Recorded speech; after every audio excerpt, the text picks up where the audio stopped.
आपके हाथों की लकीरों पर मौजूद है आपका अपना मुस्तकबिल।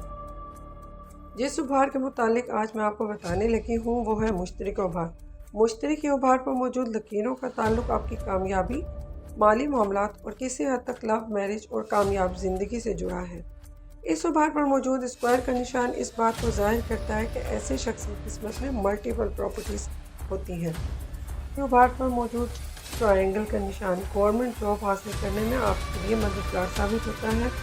ऐसे लोगों में बोलने का बेहतरीन हुनर होता है, सपोर्टिव पर्सन्स होते हैं और किसी भी शख्स को मोटिवेट कर सकते हैं। अगर इसी उभार पर आपको क्रॉस का निशान मिले तो ये लव मैरिज के चांसेस को एनहेंस करता है।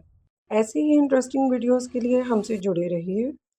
और अगर आप पामिस्ट्री गाइड लेना चाहते हैं या लोशो चार्ट के ज़रिए से मुस्तकबिल की एक झलक देखना चाहते हैं तो हमें डीएम कर सकते हैं या इंस्टाग्राम पर भी हमसे रब्ता कर सकते हैं। इसका लिंक आपको बायो में मिल जाएगा।